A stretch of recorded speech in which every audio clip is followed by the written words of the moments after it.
तो हेलो बच्चों, कैसे हैं आप सब। आशा करता हूँ आप सब बहुत ही अच्छे होंगे। तो आज हम लोग डिस्कस करने वाले हैं एक बहुत ही important topic under central nervous system and the topic is sedative and hypnotics. तो क्या होते हैं सेडेटिव, क्या होते हैं हिप्नोटिक्स, कैसा होता है इनका मैकेनिज्म ऑफ एक्शन, क्या है इनका क्लासिफिकेशन और क्या है इनके एडवर्स इफेक्ट, और इस पूरे टॉपिक के सारे इंपॉर्टेंट पॉइंट हम इसी एक वीडियो में समराइज करेंगे। और अगर केडीटी से पढ़ने में अभी ये टॉपिक आपके लिए बाउंसर जा रहा होगा तो बिलीव मी गाइस, इस वीडियो को देखने के बाद आपको केडीटी इस पर्टिकुलर टॉपिक में बहुत ही सिंपल लगने लगेगी। तो आप वीडियो को पूरा लास्ट तक देखेंगे। चलिए स्टार्ट करते हैं sedative and hypnotics.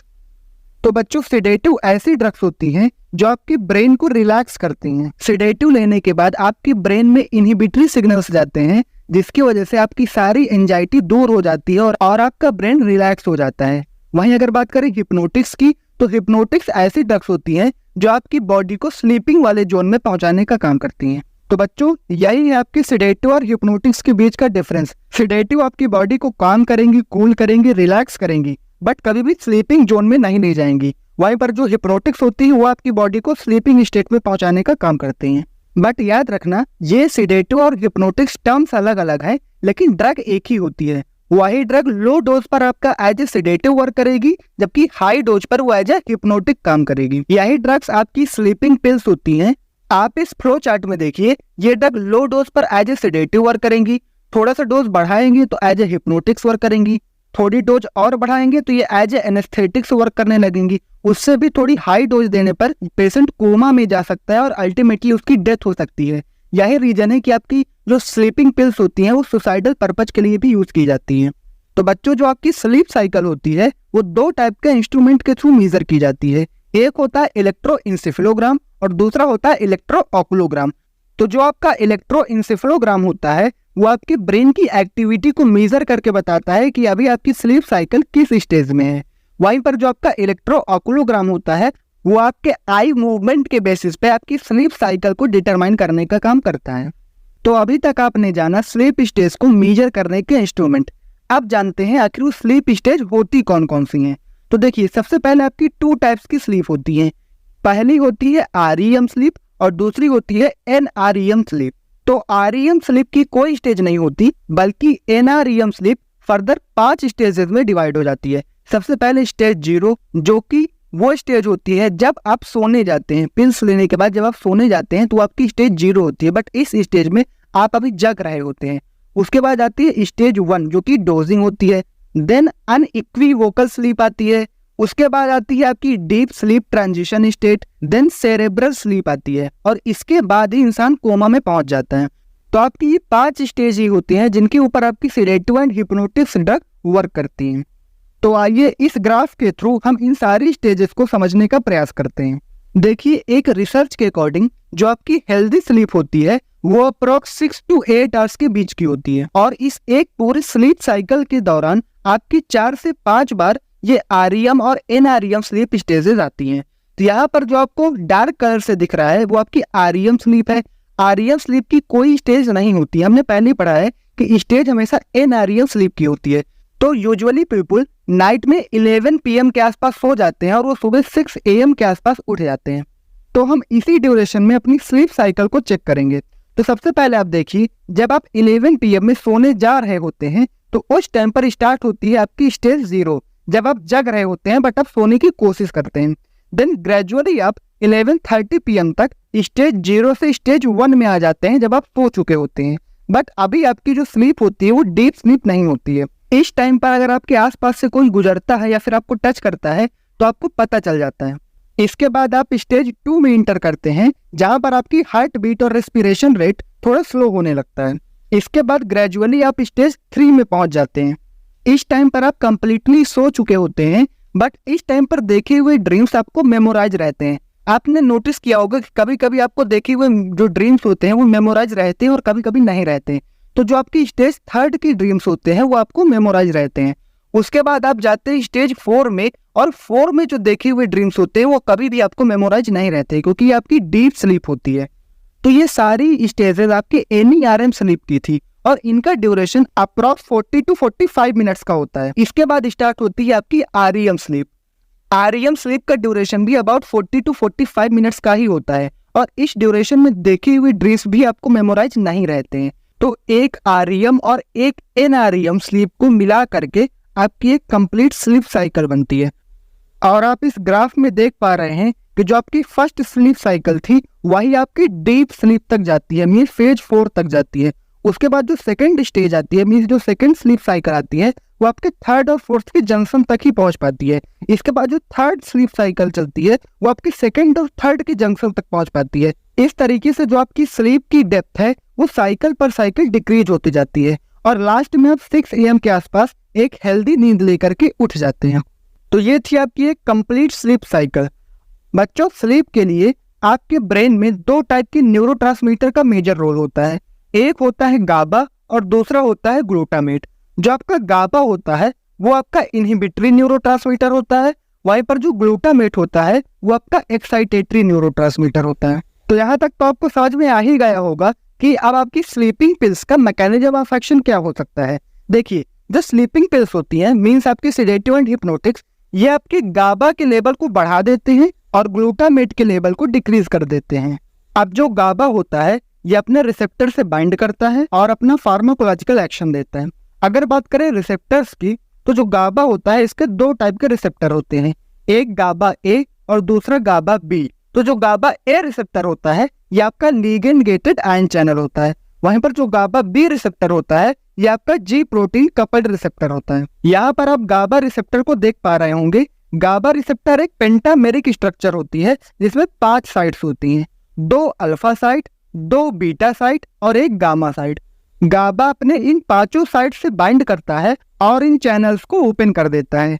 Channel open होने के बाद क्लोराइड आयन की एंट्री होती है जिससे सेल में हाइपर पोलराइजेशन की स्टेट आ जाती है। हाइपर पोलराइजेशन होने की वजह से आपका ब्रेन रिलैक्स हो जाता है। अब अगर ब्रेन रिलैक्स हो जाएगा तो आपकी पूरी बॉडी में इनहिबिटरी सिग्नल जाएंगे जिसको वजह से आपकी पूरी बॉडी रिलैक्स हो जाती है। आपकी स्लीपिंग इंटेंसिटी कितनी होगी ये डिपेंड करता है कि जो गाबा है ये इन क्लोराइड आयन चैनल्स को कितने टाइम तक के लिए ओपन रख पाता है। कभी कभी ज़्यादा एंजाइटी या फिर टेंशन होने की वजह से इसका सीधा इफेक्ट पड़ता है आपकी गाबा पर, जिससे या तो गाबा आपके रिसेप्टर से प्रॉपर बाइंड नहीं कर पाता या फिर बाइंड करने के बाद उन रिसेप्टर्स को मींस उन आयन चैनल्स को प्रॉपर ओपन नहीं कर पाता। तभी आपको प्रॉपर नींद नहीं आती और इसी स्टेट को हम इंसोम्निया बोलते हैं। तब इसी को ट्रीट करने के लिए हम स्लीपिंग पिल्स लेते हैं जिनको हम सेडेटिव या फिर हिप्नोटिक्स बोलते हैं। ये सेडेटिव और हिप्नोटिक्स बेसिकली 2 टाइप के होते हैं, एक आपके बार्बिचुरेट्स और दूसरा बेंजोडाइजेपिन्स। तो अगर हम बात करें बार्बिचुरेट्स की, तो बार्बिचुरेट के 3 मैकेनिज्म ऑफ एक्शन होते हैं। सबसे पहले जब आप बार्बिचुरेट्स का ओरल इंटेक करते हैं तो ये आपके स्टमक एंड इंटेस्टाइन में जाते हैं, वहां से फिर इनका एब्जॉर्प्शन होता है और ये पहुंचते हैं ब्लड में। ब्लड में पहुंचने के बाद ब्लड के थ्रू ये आपके ब्रेन में जाते हैं और वहां पर ये अपने गाबा रिसेप्टर की अल्फा बीटा साइट से बाइंड करते हैं। अल्फा बीटा साइट से बाइंड करने के बाद ये यहाँ पर 2 काम करते हैं। पहला, ये गाबा को फैसिलिटेट करते हैं कि वो अपने रिसेप्टर से बाइंड करे और क्लोराइड आयन चैनल की ओपनिंग करे। जस्ट अज्यूम कि अगर पहले आपका गाबा आपके क्लोराइड आयन चैनल को 1 मिलीसेकंड के लिए ओपन कर पा रहा था, तो आप बार्बिचुरेट की हेल्प से वो आपके क्लोराइड चैनल को 10 मिलीसेकंड के लिए ओपन कर पाएगा, जिसकी वजह से आपका स्लीपिंग ड्यूरेशन बढ़ जाएगा। तो इस तरीके से ये गाबा में फैसिलिटेटरी एक्शन देता है। तो ये तो था आपके बार्बिचुरेट का पहला एक्शन। बट कभी कभी क्या होता है कि गाबा बार्बिचुरेट के आने के बावजूद अपने रिसेप्टर्स को प्रॉपरली ओपन नहीं कर पाता, तो उस टाइम पर फिर ये बार्बिचुरेट गाबा मिमेटिक एक्शन भी शो करने लगते हैं। मींस कि उस टाइम पर ये गाबा को रिप्लेस करके गाबा की साइट पर खुद ही बाइंड कर लेते हैं और फिर ये क्लोराइड आयन चैनल की ओपनिंग खुद से करवाते हैं। अब क्लोराइड आयन चैनल के ओपनिंग के बाद आपकी सेल में हाइपर पोलराइजेशन होता है और आपकी बॉडी रिलैक्सिंग मोड में पहुंच जाती है। तो बच्चों, ये तो रहे आपके बार्बिचुरेट के 2 मैकेनिज्म ऑफ एक्शन, एक फैसिलिटेटरी एक्शन और दूसरा मिमेटिक एक्शन। अगर बात करें तीसरे मैकेनिज्म ऑफ एक्शन की, तो वो आपका गाबा से रिलेटेड नहीं है, वो आपका ग्लूटामेट से रिलेटेड है। बार्बिचुरेट क्या करते हैं, आपके ग्लूटामेट को इनहिबिट कर देते हैं। अब जैसा कि आपको पता है कि आपका ग्लूटामेट एक एक्साइटेटरी न्यूरोट्रांसमीटर है, तो उसके इनहिबिट होने की वजह से अगेन आपकी बॉडी रिलैक्स हो जाती है। तो ये 3 मैकेनिज्म ऑफ एक्शन है जिसके थ्रू बार्बिचुरेट अपना फार्माकोलॉजिकल एक्शन शो करते हैं। अगर अब बात करें बेंजोडाइजेपिन्स की, तो बेंजोडाइजेपिन्स आपके अल्फा बीटा साइट पे बाइंड ना करके वो अल्फा गामा साइट पे बाइंड करते हैं। बच्चों इनकी साइट भी नोटिस करना, जो आपके बारबिटूरेट होते हैं वो अल्फा बीटा साइट पे बाइंड करते हैं और जो आपके बेंजोडाइजेपिन्स होते हैं वो अल्फा गामा साइट पे बाइंड करते हैं। आप बारबिटूरेट की 3 मैकेनिज्म ऑफ एक्शन देख पा रहे थे, बट बेंजोडाइजेपिन का सिर्फ एक मैकेनिज्म ऑफ एक्शन होता है। ये अपने अल्फा गामा साइट्स पे बाइंड करता है और ये गाबा में फैसिलिटेटरी एक्शन ही देता है। मींस ये गाबा को बोलता है कि तुम जाओ अपने रिसेप्टर से बाइंड करो और क्लोराइड आयन चैनल की ओपनिंग कराओ। ये अपने फैसिलिटेटरी एक्शन के थ्रू आपके क्लोराइड आयन चैनल की ओपनिंग फ्रीक्वेंसी को बढ़ा देते हैं। तो बच्चों याद रखना, जो आपके बारबिटूरेट होते हैं वो गाबा पर फैसिलिटेटरी as well as mimetic action देते हैं, जबकि जो बेंजोडाइजेपिन्स होते हैं वो सिर्फ और सिर्फ फैसिलिटेटरी एक्शन ही देते हैं। बेंजोडाइजेपिन कभी भी मिमेटिक एक्शन नहीं देता। तो बच्चों कमेंट बॉक्स में जरूर बताइएगा कि आपको बेंजोडाइजेपिन और बारबिटूरेट इन दोनों का मैकेनिज्म ऑफ एक्शन क्लियर हुआ या फिर नहीं। तो आइए देखते हैं कुछ नई ड्रग्स जो आपके गाबा रिसेप्टर्स पर एक्ट करती हैं। जैसा कि म्यूसिमॉल आपके गाबा ए रिसेप्टर की एगोनिस्ट होती है और बिक्यूकोलिन गाबा ए रिसेप्टर की ही एंटागोनिस्ट होती है। तो देखो, एम फॉर मिमेटिक और एम फॉर म्यूसिमॉल, मींस कि म्यूसिमॉल आपका मिमेटिक एक्शन देगा। बी फॉर ब्लॉकर और बी फॉर बिक्यूकोलिन, मींस जो बिक्यूकोलिन है वो आपके गाबा ए रिसेप्टर पर ब्लॉकिंग एक्शन शो करेगा। बिक्यूकोलिन आपके गाबा ए रिसेप्टर का कॉम्पिटिटिव एंटागोनिस्ट होता है और यही आपके बेंजोडाइजेपिन्स का नॉन कॉम्पिटिटिव एंटागोनिस्ट होता है। तो कहीं आप कॉम्पिटिटिव और नॉन कॉम्पिटिटिव में कंफ्यूज तो नहीं हो रहे हैं? चलिए मैं आपको थोड़ा सा टाइम लेके समझा देता हूँ। देखो, जो कॉम्पिटिटिव ब्लॉकर होते हैं उसमें जो आपका एंटागोनिस्ट होता है वो सेम साइट पे बाइंड करता है जिसमें कि आपका एगोनिस्ट बाइंड करता था। वहीं पर जो नॉन कॉम्पिटिटिव एंटागोनिस्ट होते हैं वो किसी अदर साइट पे बाइंड करते हैं, वो आपके उस साइट पे बाइंड नहीं करते जिसमें कि आपका एगोनिस्ट बाइंड करता था। अब जैसे कि यहाँ पर आप देखिए, गाबा अपनी इस पर्टिकुलर साइट पे बाइंड करता है, तो जो आपका बिक्यूकोलिन है वो भी यहीं पे बाइंड कर रहा है, मींस कि गाबा का कॉम्पिटिटिव एंटागोनिस्ट हुआ। वहीं पर अगर हम बात करें बेंजोडाइजेपिन्स की, तो बेंजोडाइजेपिन्स क्या करते हैं, वो आपके गाबा को फैसिलिटेट करते हैं कि वो अपने साइट से बाइंड करे और क्लोराइड चैनल की ओपनिंग करे। बट अगर गाबा की साइट पहले से ही बिक्यूकोलिन के थ्रू ब्लॉक हो जाएगी तो अब बेंजोडाइजेपिन देने पर भी गाबा अपनी साइट से बाइंड नहीं कर पाएगा, तो हमको बेंजोडाइजेपिन देने के बावजूद उसका एक्शन नहीं मिलेगा। मींस कि बिक्यूकोलिन के थ्रू आपके बेंजोडाइजेपिन का एक्शन भी ब्लॉक हो रहा है। अब जैसा कि बिक्यूकोलिन बेंजोडाइजेपिन के साइट पर तो बाइंड हुआ नहीं, ये तो गाबा की साइट पे बाइंड होकर के बेंजोडाइजेपिन के एक्शन को ब्लॉक किया है। इसी वजह से हम इसको नॉन कॉम्पिटिटिव एंटागोनिस्ट बोल सकते हैं बेंजोडाइजेपिन के लिए। अब चलिए बात करते हैं गाबा बी रिसेप्टर के एगोनिस्ट और एंटागोनिस्ट की। तो देखो, जो बैक्लोफेन होता है वो आपके गाबा बी रिसेप्टर का एगोनिस्ट होता है। अब देखो यहाँ पर रिसेप्टर भी बी है और ड्रग का नाम भी बी से स्टार्ट हो रहा है, इसलिए ये ड्रग बी रिसेप्टर पर एगोनिस्टिक एक्शन देगी। तो इस तरीके से आप इसको याद रख सकते हैं। अगर बात करें एंटागोनिस्ट की, तो साइक्लोफेन एंड फैक्लोफेन ये दोनों यहाँ पर आपके एंटागोनिस्टिक एक्शन देंगे। इसके अलावा जो आपका बीटा कार्बोलिन होता है वो आपके गाबा रिसेप्टर पर इनवर्स एगोनिस्ट का काम करता है। बीटा कार्बोलिन को हम DMCM means dimethoxy ethyl carbomethoxy beta carboline भी बोलते हैं। अब जैसा कि एक इनवर्स एगोनिस्ट है तो ये आपके इंसोम्निया को ट्रीट करने के बजाय उल्टा इंसोम्निया करा सकता है। इसको आप BCCI के थ्रू याद रख सकते हैं। B से बीटा, C से कार्बोलिन, I से इनवर्स एगोनिस्ट। इसके बाद नेक्स्ट ड्रग है फ्लूमाजेनिल। फ्लूमाजेनिल आपके बेंजोडाइजेपिन्स की कॉम्पिटिटिव एंटागोनिस्ट होती है, मींस कि ये आपके उसी अल्फा गामा साइट पे बाइंड करेगी जिसमें आपकी बेंजोडाइजेपिन बाइंड करती थी और उसको ब्लॉक कर देगी। साइट ब्लॉक होने की वजह से अब बेंजोडाइजेपिन उस पर बाइंड नहीं कर पाएगा और उसका एक्शन हमको नहीं मिलेगा। यही रीजन है कि जो फ्लूमाजेनिल है वो आपके बेंजोडाइजेपिन पॉइजनिंग की ड्रग ऑफ चॉइस होती है। इसके बाद नेक्स्ट ड्रग है पिक्रोटॉक्सिन। पिक्रोटॉक्सिन किसी भी अल्फा बीटा या फिर गामा साइट से बाइंड नहीं करती है, ये डायरेक्टली आपके क्लोराइड चैनल को ब्लॉक कर देती है, इसीलिए ये आपके गाबा की नॉन कॉम्पिटिटिव एंटागोनिस्ट होती है। एक बार मैं आपका रिवीजन करा देता हूँ। देखिए, बिक्यूकोलिन आपके गाबा रिसेप्टर की कॉम्पिटिटिव एंटागोनिस्ट होती है, फ्लूमाजेनिल आपके बेंजोडाइजेपिन्स की कॉम्पिटिटिव एंटागोनिस्ट होती है। इसके बाद जो आपकी बिक्यूकोलिन है ये आपकी बेंजोडाइजेपिन की नॉन कॉम्पिटिटिव एंटागोनिस्ट है और पिक्रोटॉक्सिन आपके गाबा की नॉन कॉम्पिटिटिव एंटागोनिस्ट है। दोस्तों इस टेबल को जरूर याद रखना, ये आपके एग्जाम पॉइंट ऑफ व्यू से बहुत ही ज्यादा इंपॉर्टेंट है। इससे आपके एग्जाम में डायरेक्टली क्वेश्चन पूछे जाते हैं। आप सिर्फ अगर इस फिगर को याद रखेंगे तो आपको वहां पर पता चल जाएगा कि क्या किसके लिए कम्पिटिटिव है और क्या नॉन कम्पिटिटिव है। इसके अलावा आपको इन दोनों रिसेप्टर्स का एगोनिस्ट और एंटागोनिस्ट भी याद रखना है। तो जैसा कि मैंने बेंजोडाइजेपिन और बारबिचुरेट का मैकेनिज्म ऑफ एक्शन पहले ही बता दिया है, तो अब चलिए चलते हैं क्लासिफिकेशन की ओर। तो आप इस क्लासिफिकेशन में देखिए, यहाँ पर आपकी बेंजोडाइजेपिन्स का क्लासिफिकेशन उनके यूजेस के बेसिस पे लिया गया है, और जो आपका बारबिचुरेट है उनका क्लासिफिकेशन उनके ड्यूरेशन ऑफ एक्शन के बेसिस पे किया गया है। तो आइए सबसे पहले हम बारबिचुरेट का क्लासिफिकेशन देखते हैं। तो यहाँ पर सबसे पहला है आपका लॉन्ग एक्टिंग बारबिचुरेट। इसमें सिर्फ एक ही ड्रग है, वो है आपकी फिनोबार्बिटोन। इसके बाद आती है आपकी शॉर्ट एक्टिंग बारबिचुरेट्स, और इसमें आता है ब्यूटोबार्बिटोन और पेंटोबार्बिटोन। इसके अलावा आपकी सेकोबार्बिटोन भी होती है, जो आपकी शॉर्ट एक्टिंग बारबिचुरेट ही है। उसके बाद जो आपकी अल्ट्रा शॉर्ट एक्टिंग बारबिचुरेट्स है, इसमें आपकी थियोपेंटोन और मेथोहेक्सिटोन, ये 2 ड्रग्स आती हैं। तो आइए मैं आपको ये क्लासिफिकेशन यहीं पे याद करा देता हूँ। सबसे पहले जो आपकी लॉन्ग एक्टिंग ड्रग है, इसमें एक ही ड्रग है फिनोबार्बिटोन, जिसको आप याद रख लेंगे। इसके बाद बस आपको काउंटिंग याद रखनी है। देखिए, कार्बन नंबर 4 को बोलते हैं ब्यूट, 5 को बोलते हैं पेंट और 6 को बोलते हैं हेक्स। तो इसमें जो आपके ब्यूट और पेंट है, मीन्स ब्यूटोबार्बिटोन और पेंटोबार्बिटोन, ये दोनों आपकी शॉर्ट एक्टिंग में आती हैं, और जो आपका 6 नंबर का कार्बन है मीन्स हेक्स, ये आपका अल्ट्रा शॉर्ट एक्टिंग में आता है। इसके अलावा आपकी थियोपेंटोन भी अल्ट्रा शॉर्ट एक्टिंग में आती है। तो क्या ये सारी ड्रग्स यूज होती हैं? तो इसका आंसर है नहीं।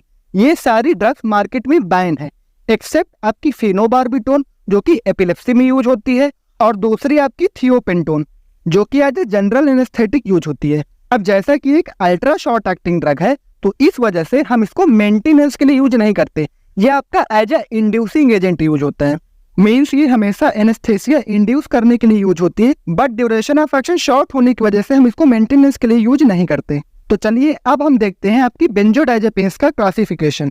तो इसमें आपकी 4 टाइप की ड्रग्स होती हैं। देखिए, सबसे पहले आती है हिप्नोटिक्स। तो हिप्नोटिक में आपकी सारी बेंजोडाइजेपिन्स यूज होती हैं, तो इसका आपको क्लासिफिकेशन याद रखने की जरूरत नहीं है। इसके बाद आती है एंटी एंजाइटी ड्रग्स, जो कि एंजाइटी की ट्रीटमेंट के लिए यूज की जाती हैं। तो इनको आप डोकला के थ्रू याद रख सकते हैं। डी से डायजेपाम, ओ से ऑक्साजेपाम, सी से क्लोनाजिपाम या फिर क्लोरडाइजेपोक्साइड, एल से लोराजिपाम और ए से अल्प्राजोलम। तो इस ट्रिक से आप इन सारी एंटी एंजाइटी ड्रग्स को याद रख सकते हैं। इसके बाद आपका नेक्स्ट क्लासिफिकेशन है एंटी कन्वर्जन ड्रग, मीन्स ये ड्रग आपकी एपिलेप्सी में यूज की जाती है, तो आप इसको LCD के थ्रू याद रख सकते हैं। एल से लोराजिपाम, सी से क्लोबाजाम या फिर क्लोनाजिपाम और डी से डायजेपाम। इनके अलावा आपकी जो बेंजोडाइजेपिन्स हैं वो as a skeletal muscle relaxant भी यूज होती हैं, और इसमें सिर्फ और सिर्फ एक ही ड्रग यूज होती है, जो कि है डायजेपाम। तो यहाँ पर आप देख सकते हैं कि डायजेपाम एक आपकी ऑलराउंडर ड्रग है। ये आपकी हिप्नोटिक में भी यूज होती है, एज एंटी एंजाइटी भी यूज होती है, एंटी कन्वर्जेंट भी यूज होती है, और हम इसको स्केलेटल मसल रिलैक्सेंट की तरह भी यूज कर सकते हैं। इसके बाद कुछ न्यूअर ड्रग्स भी हैं, जिसमें आपकी जोपिक्लोन, इसजोपिक्लोन, जोल्पीडेम, जेलेपिलॉन और एटीजोलॉम, ये ड्रग्स आती हैं। इनको हम जेड ड्रग्स ऑफ इंसोम्निया भी बोलते हैं। तो ये आपकी नॉन बेंजोडाइजेपिन्स होती है। इनमें और बेंजोडाइजेपिन में डिफरेंस ये होता है कि जब आप बेंजोडाइजेपिन्स मींस डायजेपाम वगैरह लेते हैं, तो आप जब तक ड्रग लेते हैं तब तक तो आपको प्रॉपर स्लीप मिलती है, बट ड्रग जब आप लेना बंद कर देते हैं तो उसके बाद फिर से आपको इंसोम्निया होने लगता है। मींस आप उस पर्टिकुलर ड्रग के एडिक्ट हो जाते हैं, आप ड्रग लिए बिना फिर सो नहीं सकते। और ये वाली जो कमी है ये आपके नॉन बेंजोडाइजेपिन्स में देखने को नहीं मिलती, और यही क्वेश्चन आया था आपके 2023 के GPAT एग्जाम में। तो बच्चों, अभी आपने देखा आपकी सेडेटिव एंड हिप्नोटिक्स का क्लासिफिकेशन। अब अगर आपसे कोई पूछे कि बेंजोडाइजेपिन्स और बारबिचुरेट इन दोनों में बेटर ड्रग कौन सी है, तो आपका क्लियर कट आंसर होना चाहिए बेंजोडाइजेपिन्स। तो बारबिचुरेट आपकी बेटर ड्रग क्यों नहीं है, आइए हम इस ग्राफ के थ्रू समझते हैं। तो देखिए, ये डोज रिस्पॉन्स कर्व आपकी बारबिचुरेट और बेंजोडाइजेपिन्स का है। यहाँ पर आप देख पा रहे हैं कि 4 स्टेजेस हैं, जो कि डोज बढ़ाने के साथ साथ मिलेंगी। यहाँ पर पहली स्टेज है हिप्नोसिस, दूसरी स्टेज है एनेस्थेसिया, तीसरी स्टेज है मॉड्यूलरी डिप्रेशन और चौथी स्टेज है कोमा। तो आप जैसे जैसे डोज बढ़ाते जाएंगे ड्रग की, वैसे वैसे इनका इफेक्ट आपको इस टाइप से देखने को मिलेगा। तो अब आप मान लीजिए किसी पर्सन ने सुसाइडल पर्पज से या फिर बाय मिस्टेकली इन ड्रग्स की एक टैबलेट के बजाय 10 टैबलेट्स ले ली, तो अगर वो बारबिचुरेट की टैबलेट होंगी तो आप यहाँ पर डोज रिस्पॉन्स कर्व में एक स्ट्रेट लाइन देख पा रहे हैं, मीन्स वो पेशेंट सीधे कोमा में पहुंच जाएगा। बट अगर ये टैबलेट आपकी बेंजोडाइजेपिन्स की होंगी तो आप देख पा रहे हैं कि मॉड्यूलरी डिप्रेशन के इनिशियल स्टेज पर ही आपके बेंजोडाइजेपिन्स का कर्व फ्लैट हो जा रहा है, मीन्स बेंजोडाइजेपिन्स की थोड़ी हाई डोज लेने पर भी आप कोमा में नहीं पहुंचेंगे। मीन्स कि यहाँ पर जो सेफ्टी मार्जिन है बेंजोडाइजेपिन्स का वो काफी हाई है एज कम्पेयर टू बार्बिटूरेट। बार्बिटूरेट का जो थेरापेटिक इंडेक्स होता है वो काफी नैरो होता है, जिस वजह से थोड़ी सी हाई डोज लेने पर पेशेंट डायरेक्टली कोमा में पहुंच सकता है। इसके अलावा बार्बिटूरेट की पॉइजनिंग होने पर इसका कोई स्पेसिफिक एंटीडोट नहीं है, इस वजह से इसको कंट्रोल कर पाना थोड़ा सा मुश्किल है। वहीं पर अगर बात करें बेंजोडाइजेपिन्स की, तो पहली बात तो जल्दी इसकी पॉइजनिंग होती नहीं है। इन केस अगर हो भी जाती है तो इसका स्पेसिफिक एंटीडोट होता है फ्लूमाजेनिल। आप फ्लूमाजेनिल लेकर के इसकी पॉइजनिंग को ट्रीट कर सकते हैं। यही रीजन है कि आज मार्केट में बेंजोडाइजेपिन बिक रही है बट आपकी बार्बिटूरेट कंप्लीटली बैन है। तो अब चलिए देखते हैं बार्बिटूरेट के रिगार्डिंग कुछ इंपॉर्टेंट पॉइंट। तो देखिए, सबसे पहले जो आपका बार्बिटूरेट होता है वो आपका बार्बिटूरिक एसिड का डेरिवेटिव होता है। मैकेनिज्म ऑफ एक्शन मैं आपको इसका पहले ही बता चुका हूं, बट मैं यहाँ पर एक बार रिवीजन करा देता हूँ। इसके 3 मैकेनिज्म ऑफ एक्शन है। सबसे पहले गाबा फैसिलिटेटरी एक्शन, दूसरा गाबा मिमेटिक एक्शन और तीसरा ग्लूटामेट सप्रेसिव एक्शन। तो ये 3 एक्शन है आपके बार्बिटूरेट के। इसके अलावा जो आपका बार्बिटूरेट होता है वो पावरफुल एंजाइम इंड्यूसर होता है, जिस वजह से यहाँ पर ड्रग इंटरेक्शन के चांसेस बढ़ जाते हैं। इसके अलावा ये आपके आरईएम स्लीप को और आपके एनआरईएम स्लीप में स्टेज 3 और 4 को डिक्रीज कर देता है। हमने पहले पढ़ा था कि जो स्टेज 4 और 3 होती है ये आपकी डीप स्लीप की स्टेज होती है। मीन्स बार्बिटूरेट लेने के बाद आप डीप स्लीप वाली कंडीशन में नहीं जाते, आपको सिर्फ और सिर्फ सुपरफिशियल स्लीप ही मिलती है, जिसकी वजह से नेक्स्ट डे भी आप स्लीपीनेस सा फील करते हैं और इसी को हम बोलते हैं हैंगओवर इफेक्ट। तो ये भी एक मेजर रीजन है आपके बार्बिटूरेट के बैन होने का।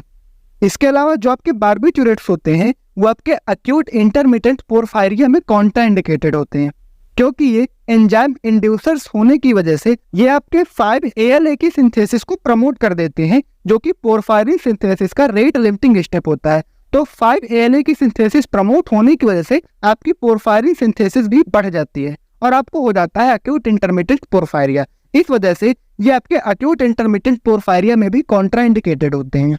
तो दोस्तों आप देख सकते हैं कि बार्बिटूरेट के कितनी ज्यादा साइड इफेक्ट हैं। तो अगर इनकी पॉइजनिंग हो जाती है तो हम क्या कर सकते हैं? तो इनके लीथल एडवर्स इफेक्ट से बचने के लिए हम कुछ प्रिवेंटिव मेजर्स का यूज कर सकते हैं। जैसे सबसे पहले हिमोसिस करा दें, दूसरा गैस्ट्रिक नेविस करा दें, या फिर हम हीमोडायलिसिस करा सकते हैं, या फिर चौथा एल्कलाइन डायूरेसिस करा सकते हैं। तो बच्चों ये कहानी थी आपके बार्बिटूरेट्स की। तो अब चलिए बात करते हैं बेंजोडाइजेपिन्स के अबाउट। तो जो बेंजोडाइजेपिन्स होते हैं आपको पता है कि इनका गाबा फैसिलिटेटरी एक्शन होता है और ये आपके बार्बिटूरेट के कंपैरिजन में काफी सुपीरियर ड्रग है, क्योंकि इनका थेरापेटिक इंडेक्स हाई होता है और ये आपके स्टेज 3 और 4 के साथ साथ आरईएम स्लीप की ड्यूरेशन को बढ़ा देते हैं, जिसकी वजह से आप एक डीप स्लीप लेते हैं और नेक्स्ट डे आपको एक फ्रेश मॉर्निंग मिलती है। इसकी वजह से आपको इसमें हैंगओवर इफेक्ट भी देखने को नहीं मिलता। इसके अलावा इनका कोई ड्रग इंटरेक्शन नहीं होता है, क्योंकि ये एंजाइम के ऊपर कोई इफेक्ट नहीं डालते। आप देख पा रहे थे कि जो आपके बार्बिटूरेट थे वो एंजाइम इंड्यूसर्स थे, जिसकी वजह से उनका ड्रग इंटरेक्शन काफी होते थे, बट यहाँ पर ऐसा नहीं होता। इसके अलावा अगर इनकी पॉइजनिंग भी हो जाती है तो उसका एक स्पेसिफिक एंटीडोट जो कि फ्लूमाजेनिल है ये मार्केट में अवेलेबल है। तो यहाँ पर आप शॉर्ट एक्टिंग बेंजोडाइजेपिन्स की लिस्ट देख सकते हैं, जिसकी ट्रिक है स्टोल। इसमें आपकी आती है ट्रायाजोलाम, टीमाजीपाम, ऑक्साजीपाम, लोराजीपाम और स्टाजोलाम। ये आपकी शॉर्ट एक्टिंग ड्रग है। बट अगर आपसे कोई पूछ ले कि शॉर्टेस्ट एक्टिंग बेंजोडाइजेपिन्स कौन सी है, तो वहां पर आपका आंसर होगा मिडाजोलाम। मिडाजोलाम आपकी शॉर्टेस्ट एक्टिंग बेंजोडाइजेपिन होती है। वहीं पर जो आपकी फ्लोराजीपाम है ये आपकी लॉन्गेस्ट एक्टिंग बेंजोडाइजेपिन होती है। इसके अलावा जो आपकी फ्लूनाइट्राजीपाम है ये एक टेस्टलेस ड्रग होती है और इसको हम डेट रेप ड्रग भी बोलते हैं। जो लोराजीपाम होती है ये आपकी सिंगल बेंजोडाइजेपिन है, जिसका ग्लूकोरोनाइट फॉर्मेशन होता है इसके मेटाबॉलिज्म के दौरान। और जो डायजेपाम है ये आपकी सिंगल बेंजोडाइजेपिन है जो as a skeletal muscle relaxant use होती है। इसके अलावा कुछ आपकी बेंजोडाइजेपिन्स ऐसी हैं जिनका एक्स्ट्रा हेपेटिक मेटाबॉलिज्म होता है, मींस जो उनका मेटाबॉलिज्म होता है वो आपके लीवर के बाहर होता है। तो इसको आप इस ट्रिक से याद रख सकते हैं जो कि है आउटसाइड दी लीवर। तो इसमें आपकी ऑक्साजीपाम, टेमाजीपाम और लोराजीपाम ये 3 ड्रग्स आती हैं जिनका एक्स्ट्रा हेपेटिक मेटाबॉलिज्म होता है। और वैसे तो बेंजोडाइजेपिन्स के जो एडवर्स इफेक्ट है वो आपके बार्बिटूरेट के कंपैरिजन में काफी कम है, बट इसका एक काफी फेमस एडवर्स इफेक्ट है और वो है फ्लॉपी बेबी सिंड्रोम। तो इसको आप याद रखेंगे। और भी मैंने यहाँ पर आपको जितने पॉइंट्स बताए वो सारे आपके एग्जाम पॉइंट ऑफ व्यू से काफी इंपॉर्टेंट है। इन पॉइंट से आपके एग्जाम में डायरेक्ट क्वेश्चन आते हैं, तो आप इन सारे पॉइंट्स को याद रखेंगे और हो सके तो आप इनको कहीं पर नोट कर लीजिए, जिससे आपको रिवीजन करने में आसानी होगी। तो अब इसी के साथ ऑलमोस्ट आपके सेडेटिव एंड हिप्नोटिक्स खत्म हो चुके हैं, बट हम चलिए थोड़ा सा न्यूअर ड्रग्स भी देख लेते हैं। तो यहाँ पर न्यूअर ड्रग्स में आपकी जेड ड्रग्स आती हैं, जिसमें से आपकी जोल्पिडेम, जेल्पेलॉन, जोपिक्लोन और इसजोपिक्लोन, ये कुछ इंपॉर्टेंट ड्रग्स हैं। इनको हम जेड ड्रग्स ऑफ इंसोम्निया भी बोलते हैं। इनका जो मैकेनिज्म ऑफ एक्शन होता है वो आपका सेम होता है जैसे कि आपका बेंजोडाइजेपिन्स का होता है, बट इनके adverse effect as compare to benzodiazepines काफी लेस होते हैं। तो ये आपकी बेंजोडाइजेपिन से भी सुपीरियर ड्रग्स हैं। इसमें से आपकी शॉर्टेस्ट एक्टिंग ड्रग जेल्पेलॉन है और लॉन्गेस्ट एक्टिंग ड्रग इसजोपिक्लोन है। इसके बाद आइए बात करते हैं बेंजोडाइजेपिन के एंटागोनिस्ट की, जो कि है फ्लूमाजेनिल। जो फ्लूमाजेनिल होता है ये आपका कॉम्पिटिटिव एंटागोनिस्ट होता है बेंजोडाइजेपिन रिसेप्टर का। ये आपके बेंजोडाइजेपिन के साथ साथ आपके बीटा कार्बोलिन, जो कि आपका इनवर्स एगोनिस्ट होता है, इसके भी एक्शन को रिवर्स कर सकता है। इस वजह से इसको हम as a specific antidote use करते हैं आपके बेंजोडाइजेपिन की पॉइजनिंग में। तो इनके अलावा आपकी बॉडी में 2 नेचुरल हार्मोन्स प्रेजेंट होते हैं जो आपकी स्लीप साइकिल को अफेक्ट करते हैं। इसमें से पहला होता है मेलेटोनिन, जो कि आपकी पीनियल ग्लैंड से सीक्रेट होता है और ये आपके सर्कैडियन रिदम को, मीन्स आपकी स्लीप साइकिल को मेंटेन करने का काम करता है। वहीं पर जो दूसरा होता है ऑरेक्सिन, ये आपकी वेकफुलनेस को प्रमोट करता है। अच्छा, कुछ बच्चे मेलेटोनिन और मेलानिन इसमें बहुत कंफ्यूज रहते हैं, तो याद रखना जो आपका मेलानिन होता है वो आपके स्किन पिगमेंटेशन के लिए रिस्पॉन्सिबल होता है, वहीं पर जो आपका मेलेटोनिन होता है वो आपके सर्कैडियन रिदम के लिए रिस्पॉन्सिबल होता है। तो अगर हमको प्रॉपर स्लीप चाहिए तो हम क्या करेंगे, देखिए यहाँ पर हम मेलेटोनिन का एगोनिस्ट देंगे और ऑरेक्सिन का एंटागोनिस्ट देंगे, क्योंकि ऑरेक्सिन आपका वेकफुलनेस को प्रमोट करता है, स्लीपिंग को इनहिबिट कर देगा, इसलिए हम ऑरेक्सिन का एंटागोनिस्ट देते हैं। तो मेलेटोनिन का एगोनिस्ट कौन सा है, वो है रेमेल्टियन, और आपके ऑरेक्सिन का एंटागोनिस्ट कौन सा है, तो वह है सुवोरेक्सेंट। इन दोनों ड्रग्स का हम यूज करते हैं आपकी स्लीप को प्रमोट करने के लिए, तो आप इनको भी याद रखेंगे। इसके अलावा जो आपका मेलेटोनिन होता है ये आपके जेट लैग के सिम्टम्स को रिड्यूस करने में भी हेल्प करता है। तो बच्चों, इसी के साथ आपका सेडेटिव एंड हिप्नोटिक्स का टॉपिक खत्म होता हुआ। अगर आपको ये वीडियो अच्छी लगी हो तो हमें कमेंट बॉक्स में जरूर बताइए। इसके अलावा इसको आप अपने दोस्तों के साथ ज़्यादा से ज़्यादा शेयर कीजिए, वीडियो को लाइक कीजिए और चैनल को सब्सक्राइब कीजिए। तो मिलते हैं नेक्स्ट वीडियो में एक नए टॉपिक के साथ।